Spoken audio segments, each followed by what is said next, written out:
Olá, nono ano, espero que todos estejam bem. Antes da gente entrar no conteúdo de química, eu quero deixar mais claro, talvez, que eu não tenha deixado tão claro no pedido, nas orientações do trabalho sobre as unidades de conservação, é que eu quero que vocês foquem principalmente na questão da biodiversidade do local que vocês escolherem, ou seja, fauna e flora. Tá? Então, principalmente quando vocês forem pesquisar sobre os planos de manejo, é importante que vocês foquem nos planos de manejo relacionados à fauna e à flora do local, tá bom? Então, é a biodiversidade. Então, foque na biodiversidade. Beleza? Então, agora a gente começa o conteúdo, então, de química. E na química é muito importante a gente entender o que é um átomo, o que é uma molécula. Então, antes de qualquer coisa, a gente precisa entender o que é o átomo em si, tá? E é importante também a gente entender como se chegou nessa conclusão do que é um átomo, já que o átomo é invisível aos nossos olhos, né?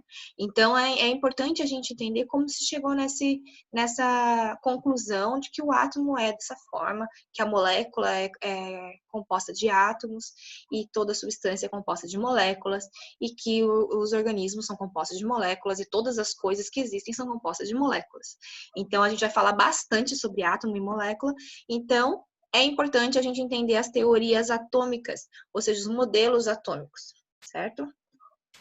Então, para começar, eu quero que vocês vão lá, peguem o livro 2 de vocês, o PH2, e abram lá na página 472 e leiam esse texto aqui com o título Mundo e Efeito de Átomos. Esse texto vai dar uma introdução legal do que a gente vai conversar bastante, tá? Então, é importante a gente entender que não é de hoje que se tem essa dificuldade de entender o que é o átomo, como ele é. Até hoje ainda se trabalha muito para tentar entender como esse átomo age, né, nas partículas.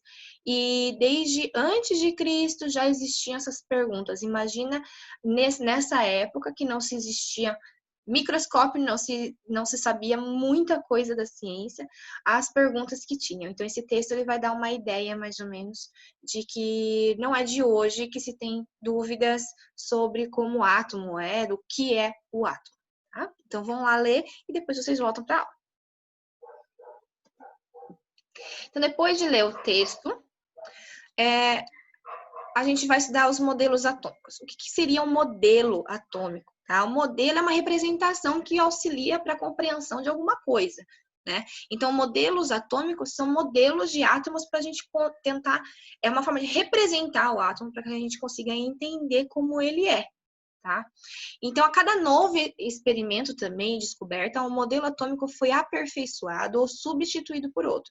Isso é uma coisa bem importante da gente entender, porque a gente vai ver os vários tipos de modelos que já existiram, modelos atômicos existiram, e cada um foi muito importante para se obter o último modelo atômico que a gente tem hoje. Tá? Então, é importante a gente entender essa história dos modelos atômicos, a época em que esses modelos foram estabelecidos. Então, é muito importante para a gente entender, para a gente conseguir ir adiante com a química, tá? Senão não vai fazer sentido, beleza? Então, Demócrito, lá na Grécia Antiga, já Demócrito e Leucipo dizia o seguinte: se um corpo fosse dividido em partes cada vez menores, haveria um momento em que não pudesse mais ser dividido. E essa partícula, então, seria o átomo. Então, a ideia de que o átomo era uma partícula muito pequena, é uma partícula que não dava para se dividir mais. Quando você pega qualquer corpo, quando se fala em corpo, isso pode ser qualquer coisa, tá? Pode ser uma cadeira, tá? Uma mesa, uma caneta, pode ser qualquer coisa. Tá? Um corpo, se for dividir esse corpo até chegar na última forma de divisão, essa última partícula seria o átomo, ou seja, o átomo é muito pequeno mesmo, tá? Essa aqui é uma imagem que é o Atomium, que fica em Bruxelas, na Bélgica, que é uma estrutura de um átomo gigante, né? Aumentada em bilhões de vezes. Então, para vocês terem uma ideia, aqui é a cidade atrás, ó, e aqui é esse monumento, né, histórico e turístico, né, que representa o modelo atômico, tá? Como seria um átomo. Então é bem interessante isso. O primeiro cara a falar sobre como o átomo seria é um cara chamado Dalton. Porém, Dalton, assim como vários estudiosos que acabaram ficando famosos na história por suas descobertas, ele não descobriu tudo sozinho, né? Então, ele utilizou os trabalhos de Lavoisier e de Prost para estabelecer o primeiro modelo atômico, a primeira forma de representar um átomo, tá? Que ela foi conhecida como bola de bilhar, porque justamente o Dalton, ele utilizou os experimentos e os estudos de Lavoisier e de Prost para concluir que o átomo seria uma esfera maciça e indivisível, ou seja, era algo redondo, que a mesma propriedade que tinha por fora tinha por dentro, ou seja, era igual, ele era maciço, ele era denso, e ele não podia ser dividido em partes menores. Seria a menor parte que existia. Isso lá em 1803. Tá? Então não se existia não existia tecnologia alguma, né, praticamente, para se comprovar isso. Então, a teoria que fazia mais sentido era essa de Dalton, e essa teoria ela foi acreditada pela sociedade científica por 100 anos, até surgir um novo modelo atômico que a gente vai ver a seguir. Tá? A gente vai falar bastante do Lavoisier quando a gente estudar reações químicas. Porque o Lavoisier, ele tem uma frase que ficou muito famosa, que se chama assim, nada se cria, nada se perde, tudo se transforma. Provavelmente vocês já devem ter ouvido falar dessa frase, ou deve ter ouvido essa frase em algum lugar. Se não ouviram, é uma frase bem famosa, ficou bem famosa, que é usada para muitas coisas, mas a primeira pessoa a dizer isso foi Lavoisier. E ele se referia ao átomo, tá? Porque ele dizia, essa frase, ela dizia o seguinte, nada se perde, nada se cria, tudo se transforma. Ele estava falando do átomo. O átomo, ele não surge do nada. E ele não some também do nada. Ele simplesmente vai se transformando em outras coisas. Como assim?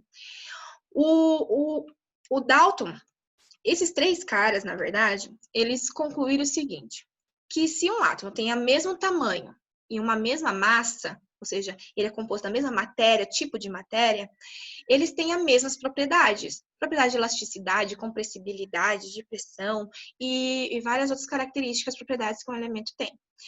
Então, se eles têm o mesmo tamanho, mesma massa, e se as mesmas propriedades, ou seja, é o mesmo elemento químico.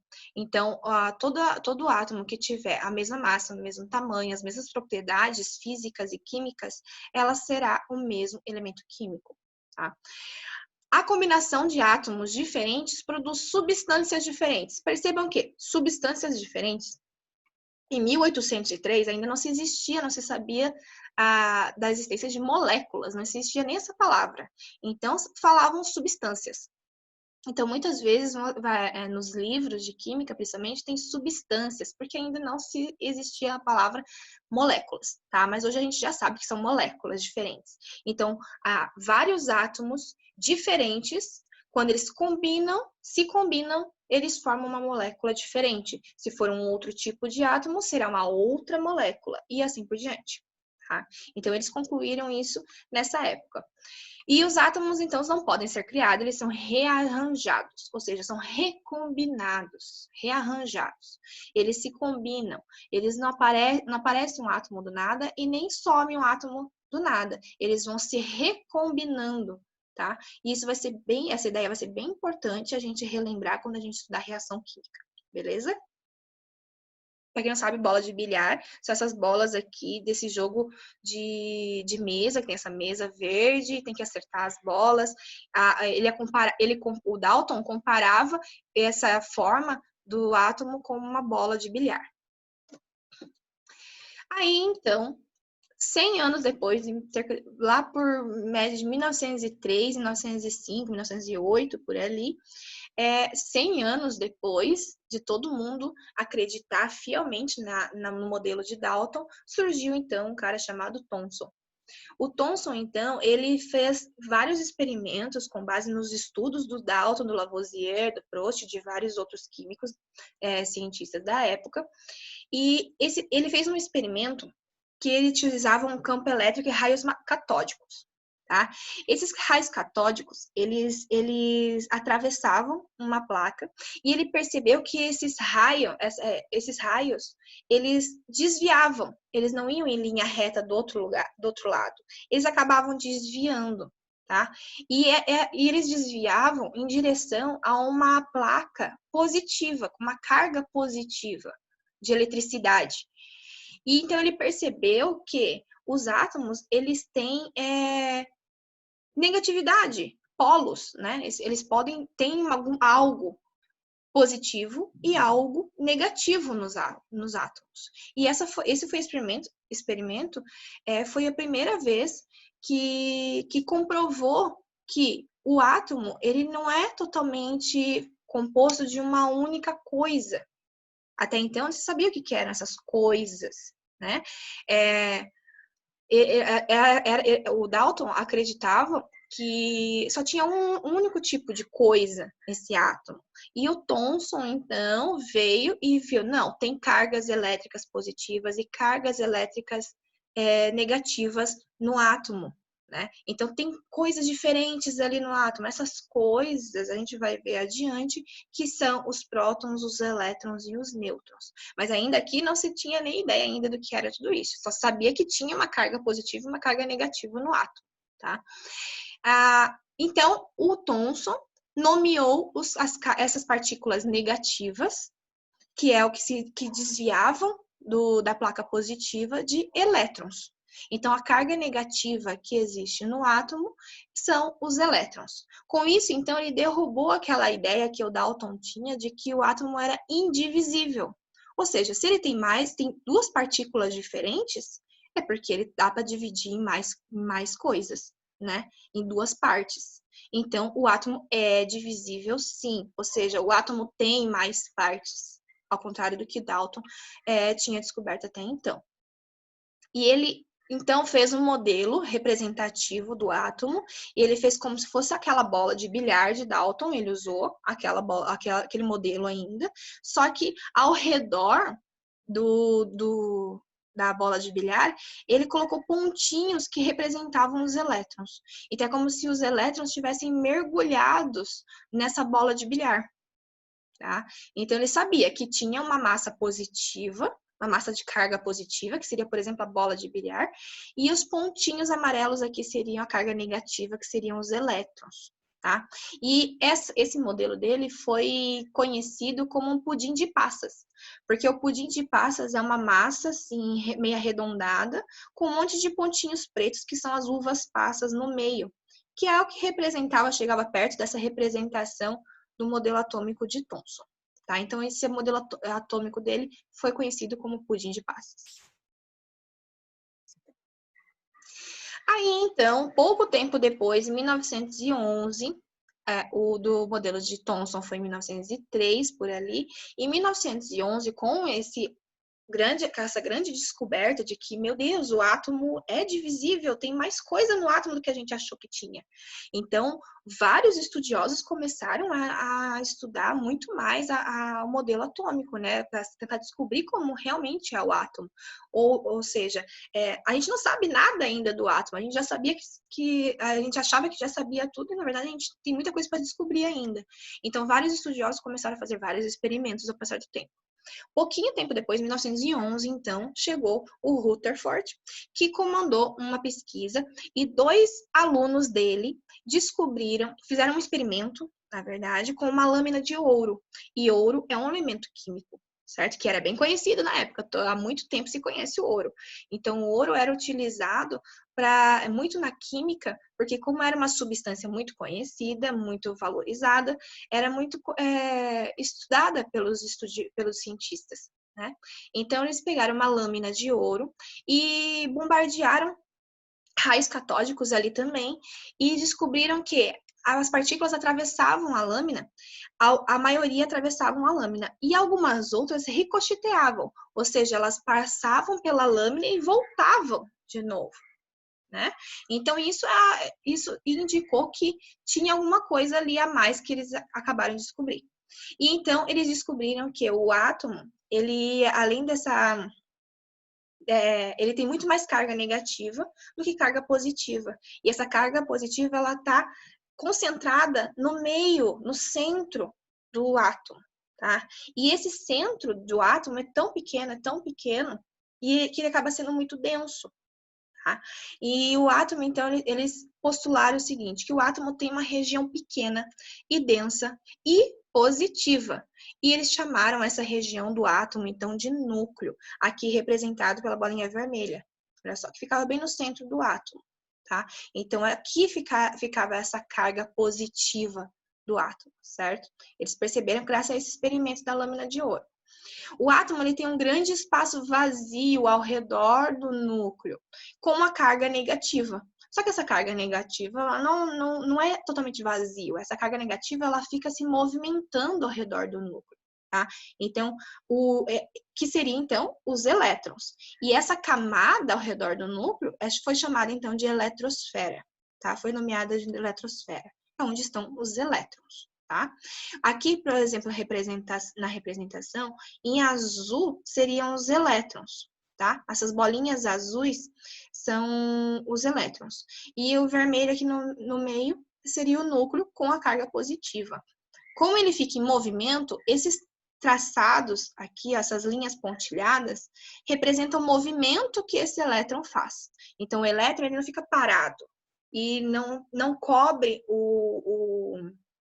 o átomo, como o modelo de Thomson e de Dalton dizia.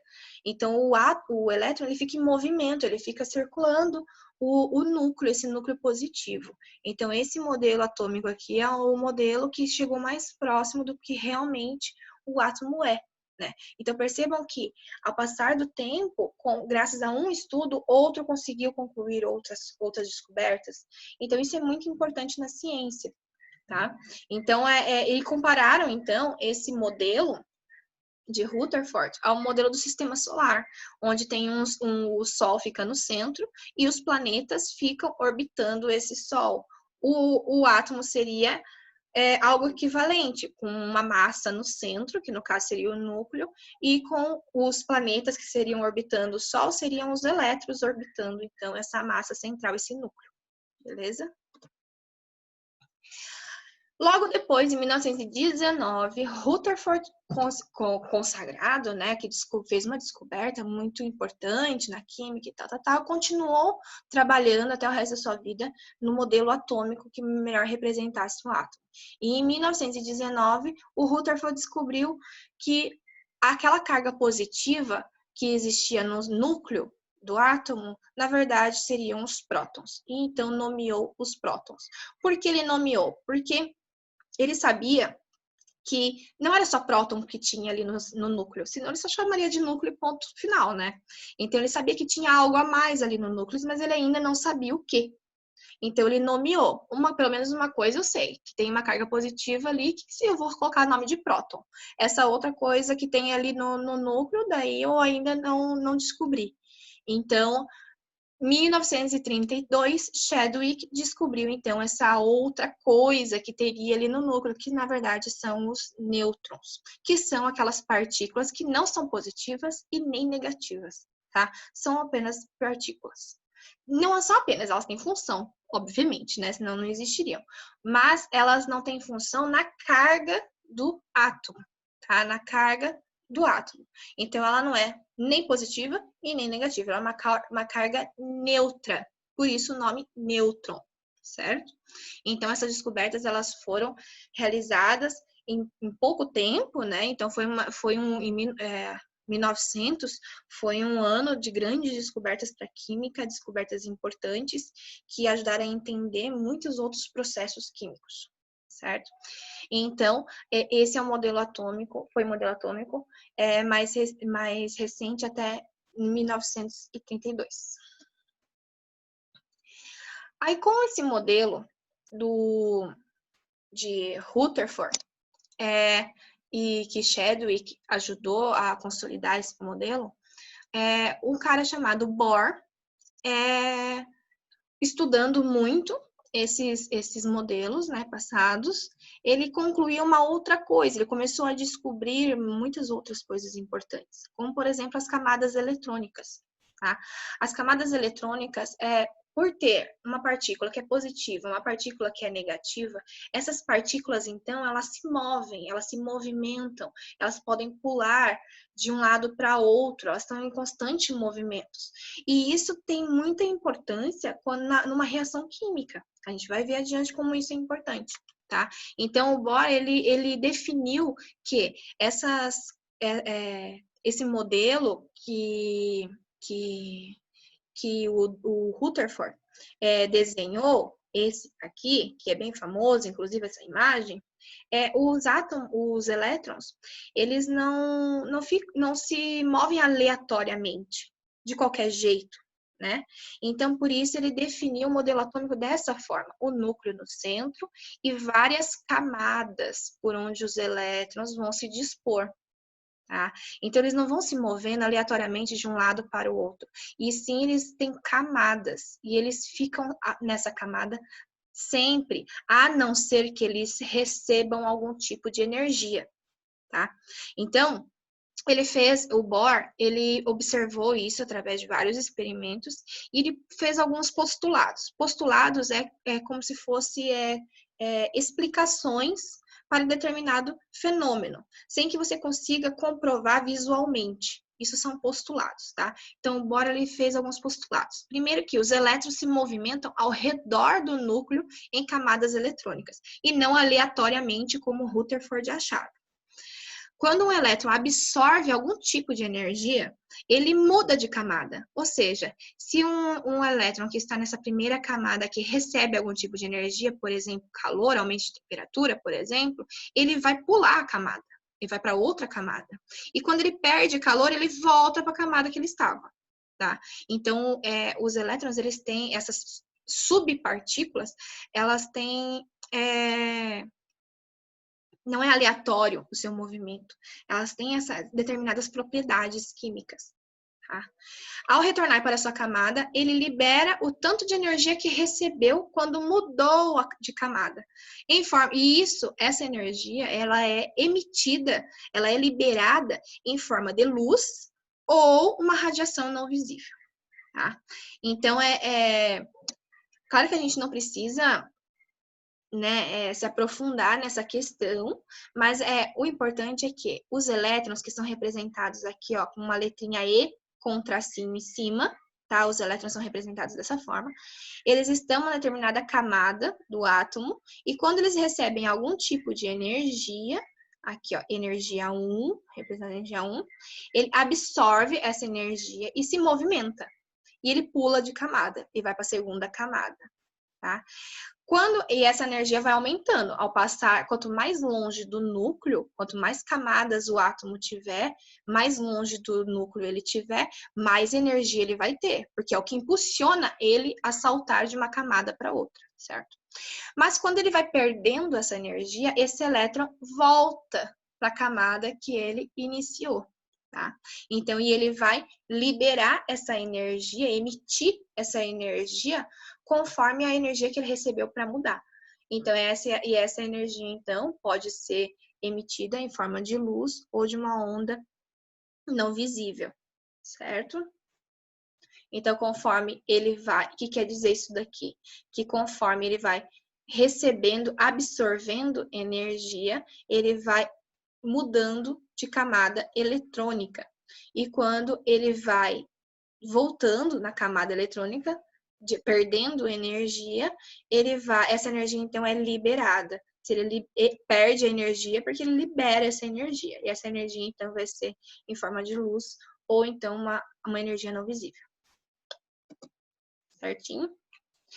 Atualmente, com base nos elementos químicos conhecidos, que são 108, consideramos que o átomo possui 7 níveis ou camadas eletrônicas, até 7 níveis, tá? Todos os elementos químicos, eles têm até 7 níveis de camada eletrônica, ou seja, até 7 camadas eletrônicas. Vai depender de cada elemento químico. nas quais os elétrons estão alocados. Como a teoria atômica de Bohr foi uma continuação direta do trabalho de Rutherford, seu modelo também ficou conhecido como modelo de Rutherford-Bohr. Então, é importante a gente entender isso, que as teorias atômicas, elas são um estudo constante, né? Elas utilizam estudos que já têm para fazer novas perguntas e tentar procurar novas respostas para essas perguntas, para essas novas perguntas, certo? A ciência é construída dessa forma. E isso é bem importante da gente deixar bem claro. Tá? E o modelo atômico, ou seja, como o átomo é, até hoje ainda se tem estudos. Pode ser que se descubram outras coisas. Por exemplo, o bóson de Higgs, que é a partícula de Deus, alguns chamam, a partícula elementar, que são partículas menores ainda do que os prótons, elétrons e nêutrons, tá? Mas como foi uma descoberta muito recente mesmo, do século XXI, né? Então, ainda não se sabe muito sobre ele. Então, nosso estudo vai até aqui, tá? O modelo de Bohr, que é o mais aceito, que é o mais estudado, que é o que explica melhor como os átomos agem, como as moléculas são. Beleza? Espero que tenha ficado claro, gente. Se não ficou, vocês anotem as dúvidas de vocês para a gente tirar no nosso próximo encontro ao vivo. Belezinha? Vejo vocês em breve. Até mais!